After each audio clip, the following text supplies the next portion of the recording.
Hi guys, welcome back to my channel. My name is Lulo, and to all my return subscribers, I appreciate you guys. Welcome. To all my new subscribers, welcome to a place where we ooze our positivity and we're just all about positive vibes over here, period. Before we get into this video, please don't forget to like. It really does help my channel out a lot. It does help recommend my channel to other people, right? Please don't forget to comment. I love hearing from you guys. Share your tips, share, you know, whatever you guys want to say. But also, if you don't know what to write, just drop little hearts just to let me know that you were here. And yeah, please don't forget to subscribe and join this beautiful family. And of course, most importantly, switch on your post notification bell so that you get notified every time I upload, right? And also, if you're not following me on Instagram, please go follow me on Instagram. I think I'm gonna put my Instagram somewhere here, nah? Follow me on Instagram, please, because that's where I interact with you guys and that's where I ask questions. And you know, I also notify you guys when we have a new upload. So yeah, so follow me on Instagram, please. So yeah, before I ramble and waste time, let's get straight into this video.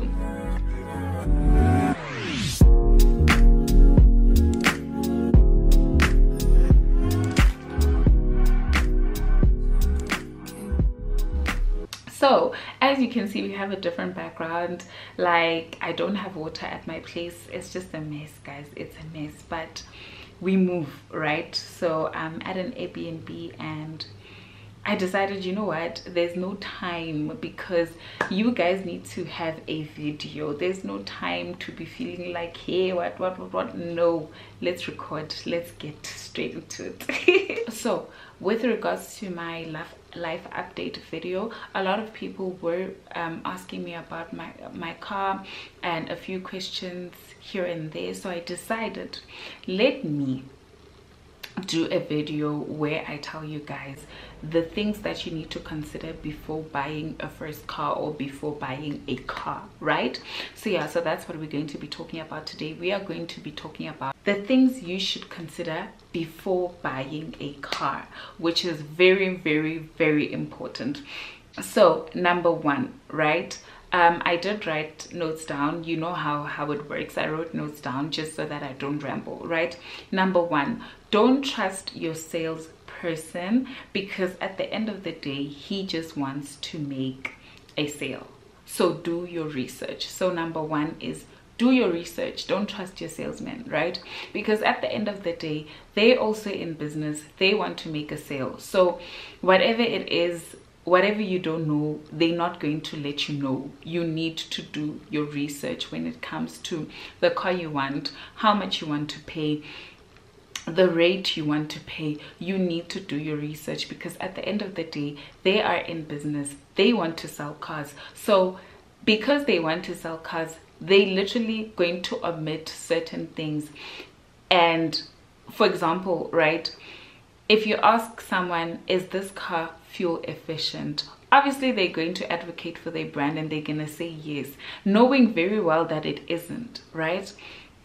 And that's going to leave you in a very sketchy predicament. So whatever car you want, do your research, make sure you test drive, make sure that you know exactly what you're getting yourself into. So that's number one. Do your research on the car that you want. Very important. Number two, just because you qualify for the car, it doesn't mean that you can afford it. Guys, people are making this mistake a lot of times, right? Banks are giving people credit. Like, you could literally buy a car that's R500,000 rand right now. You can buy a car that's 800,000 rand right now. Like, banks are not even looking at affordability as much as they used to. So please guys, be disciplined about it. Know your budget, know what you want, and know how much you can afford, right? And affordability is you being able to pay for that car and also being able to live comfortably, né? So don't make that mistake of living beyond your means. Make sure that you are taking a car that you can afford, né? Yeah, so remember, just because you qualify for it it doesn't mean you can afford it. So draw down your budget, be real with yourself, and make sure you are making the right decision. That's number 2. Number 3, choose a brand that is trustworthy and not too high maintenance. So there's basically some brands that with their parts, it's very difficult for you to acquire them, right? So you won't be able to get them at like your scrap yards, at like your Goldwagon, you know, all of those places. You won't be able to get them there. You have to get them directly from the dealership, right? Directly from, let's say it's Volvo, directly from Volvo, right? So make sure that you know about your car, you know about the brand, and you know whether you can get this if something is to happen, right? Can you get the parts easily? Are they easily accessible, or do they still need to be shipped? Do you still need to wait for a long period of time? That is very important, guys, because with most of these new upcoming brands, it's very difficult for you to source the parts. So it becomes even more difficult for you as a car owner because you don't have prices that you can compare with. It's literally just one price. You can only get it from the manufacturer, which is, you know, a bit heavy. Yeah, so that is number 3. You really need to consider the brand that you're choosing and think of it long term, guys. 6 years for car finance is a long period of time, so choose wisely.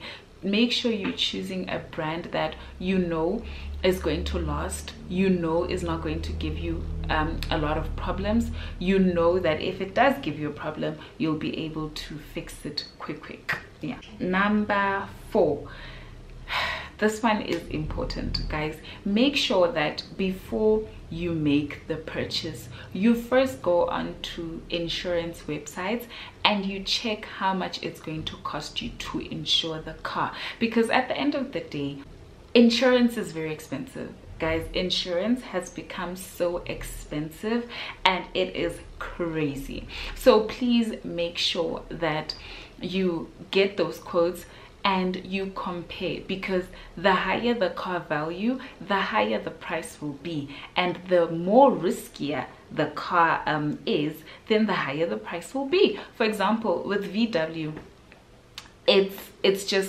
insane. People are literally paying 2 point something for a Polo Vivo. Like, that is just what is going on because it's high risk, and most of the insurance companies do require you to have a tracker. So guys, make sure that you get those quotes in order for you to make an informed decision on your affordability and whether you want that car or not. Number 5, shop around and compare vehicle prices, right? Because that same VW that you went to, you can basically get another car at another VW at a cheaper price. You get what I mean? You can get the same car at another VW at a cheaper price. You just need to be able to negotiate, and you just need to be able to know, you know, how to maneuver the system. And most of the time, what you need to check is you need to scrutinize your contract, right? You need to scrutinize what they are offering you, like your invoice. Check whether they are offering you smash and grab. Tell them to do it for free. Service plan, maintenance plan, you know, sometimes you can negotiate and you can end up getting those things, those extras for free. So you just need to be able to negotiate, né?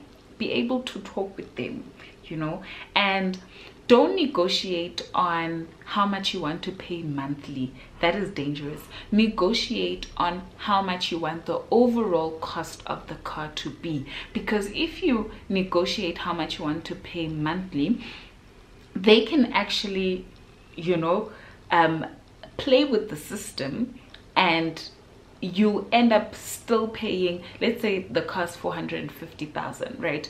You'll end up still paying for the full amount of the car, which is 450,000.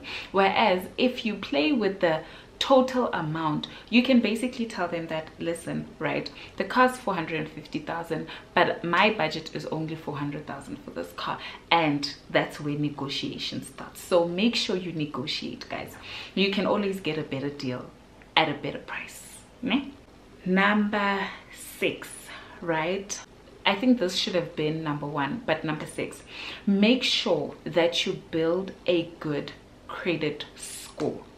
This is important because this determines, especially if you're buying the car finance, if you're buying the car cash, it doesn't really matter, right? Make sure that you build a good credit score, because if you build a good credit score, it ultimately means that you can get a better rate, right? So like right now, the rates are absurd, like they are extremely high. But if you have a good credit score, you can still play around in the 14%, 13, 11, you get what I mean? Yeah, you can actually still play around somewhere there. So make sure that you build a good credit score, and make sure guys, make sure that you know what you are doing in terms of credit, and you handle it well. So you building a good credit score, right? Make sure that, let's say you get like a store account that has maybe 2,000 Rand credit, or even get a credit card that has 2,000 Rand credit, right? Then you know that, okay, every month I'm paying this much to this credit card or to this store card, right? And ultimately when you do that, you're building your credit score, because your creditors have a history of you and how you pay credit. So they kind of know that, okay, here's Lulo, she has had this, she has had that, and she's been paying on time, and she's been paying well. So it ultimately gives you a good credit score, right? So make sure that you build a good credit score, just so that you will be able to get a good deal, right, in terms of your interest rate. Because I was calculating it the other day that, guys, if the bank is offering you 20% on a 450, on a car that costs 450 Rand, imagine how much interest you pay over your 6-year period. No ways, guys. Ain't no way. Like, ain't no way. Make sure that if you're not buying your car cash, you are trying by all means to get a reasonable rate. Ne? Yeah, so build your credit score. That's important. Last but not least, make sure you know what the costs associated with owning that car are. Nah, make sure you know the costs. For example, a car needs maintenance, a car needs a service plan, a car needs a fuel, right? If one tire decides to rip, or if you hit a pothole, because in this South Africa, that's basically what we're experiencing. If you hit a pothole, how much is the tire gonna cost? Because these days, guys, tires are so expensive, especially for like these fancy cars. Tires are just so expensive. So make sure that you know the overall cost of owning the car. Owning a car is not just your installment and your insurance. It's not just that. It's literally installment, insurance, tracker, fuel, maintenance, service. There's just a lot that comes with you owning that car. So make sure you know the costs associated with owning the car, so that you don't get surprised when you need to change your tire and you're like, I didn't know a tire was this much. Make sure you have that. And if you can have an emergency savings, especially for your car, please do. Please do. Make sure that, because I know a lot of people don't want to take out like your what is it called, there's like a tire and something policy and all of these things. There's these little things that I think it's called a tire and rim something, where you pay like 150 a month, and then you can change when you want to change your tires. You just go to them and then they change your tires. like there's various things you can do. But also, if you don't want to do it in that way, you can literally just put maybe 500 rand or 250 every month towards the maintenance of your car. So yeah. And also, I just wanted to say before I wrap up this video, make sure that you have a maintenance and service plan, right? Make sure you have that. It is of utmost importance. So yeah, I think that is all for the video. That is basically all you need to know before you buy a car or before you purchase your first car. If I did leave out a few tips or a few pointers, you can just write them in the comment section and say this is your tip for first-time buyers or for someone who wants to buy a car. So yeah, thank you so much guys for watching. I really appreciate it. Please don't forget to like, comment, subscribe, and switch on your post notification bell so that you get notified, and also share this with your friends so that they can also learn and we can learn together. So yeah, thank you so much guys for watching, and that's a wrap from me. Bye.